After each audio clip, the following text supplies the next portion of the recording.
Hi friends, வாங்க இன்றைக்கி நம்ம ப்ரான் கிரேவி தான் செய்ய போகிறோம். அதுக்கு நான் ஸ்டவ் பற்ற வச்சுட்டு ஒரு சட்டி வச்சுட்டு இருக்கேன். ஒரு 3 டேபிள் ஸ்பூன் ஆயில் ஊற்றிக்கலாம். நல்லா காயட்டும்.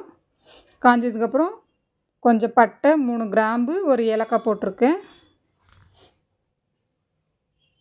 சீரகம், சோம்பு ரெண்டுமே சேர்ந்து ஒரு டேபிள் ஸ்பூன் போட்டுக்கலாம்.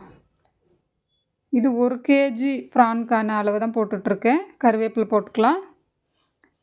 வெங்காயம் ஒரு 5-6 வெங்காயத்தை நான் சிறுசாக வெட்டி வச்சிட்ருக்கேன், அது போட்டுக்கலாம்.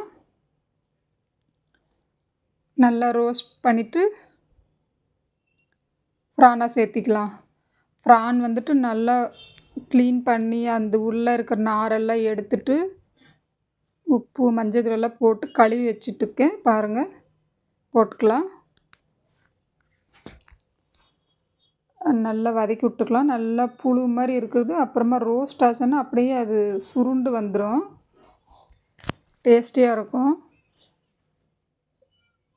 இதுலேயே நிறைய தண்ணி விட்டு வரும்.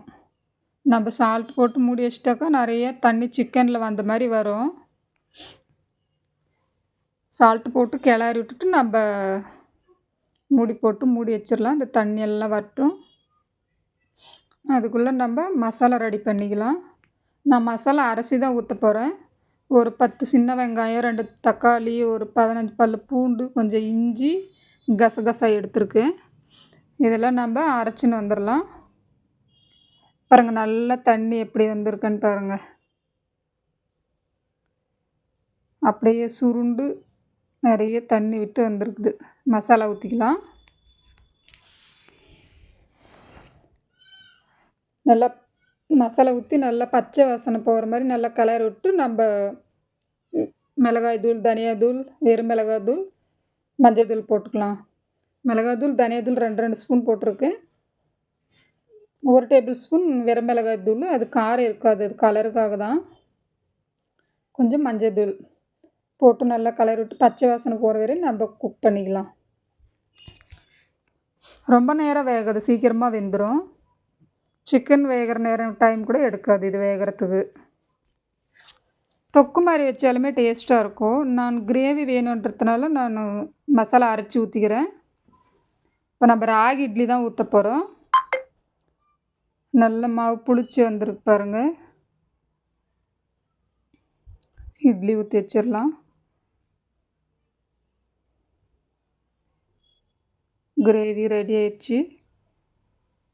கொத்தமல்லி போட்டு ஆஃப் பண்ணிடலாம். மசாலா பச்சை வாசனை போகிறது தான் டைம் எடுக்கும், மற்றபடி இது குக் ஆகிடும் சீக்கிரமாக. சப்பாத்தி போட்டுக்கலாம். இட்லி ஒரு பக்கம் வெந்துன்னு இருக்கட்டும், நம்ம அதுக்குள்ளே இன்னொரு பக்கம் சப்பாத்தி போட்டுக்கலாம். எங்கள் வீட்டில் சப்பாத்தி தான் அதிகமாக கேட்பாங்க. அதுலேயும் முட்டை சப்பாத்தி தான் நிறைய கேட்பாங்க. எல்லாருமே வீட்டில் 5 பேருக்குமே முட்டை சப்பாத்தி கம்பல்சரி ஆளுக்கு ஒன்று இருந்தே ஆகணும். சப்பாத்தி போட்டால், தோசை போட்டாலுமே அப்படி தான், கம்பல்சரி ஒரு எக் தோசை இருக்கணும். பாயில் எக் இல்லைன்னாக்கா இந்த மாதிரி கேட்பாங்க. முட்டை சப்பாத்தி, ராகி இட்லி, ப்ரான் கிரேவி தான். நான் சப்பாத்திக்கு இட்லிக்கு கிரேவி வேணுன்றதுனால தான் நான் மசாலா அரைச்சி ஊற்றினேன்.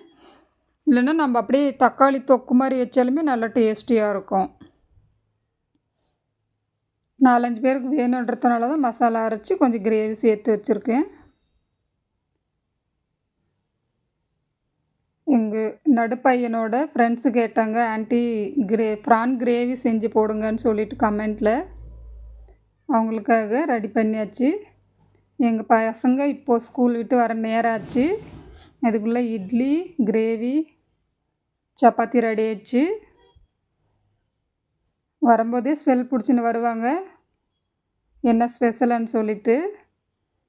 எங்கள் பையன் வந்ததுமே ஷாக் ஆகிட்டு, அம்மா எங்கள் ஃப்ரெண்டுக்காக நீங்கள் செஞ்சிட்டிங்களா அப்போவேன்னு சொல்லிட்டு. 2 இட்லி, ஒரு எக் சப்பாத்தி, கிரேவி தாங்க, ப்ரான் கிரேவி. வாங்க சாப்பிட்லாம். ஓகே, பாய். சப்ஸ்கிரைப் பண்ணி பாருங்கள் ஃப்ரெண்ட்ஸ். பாய்.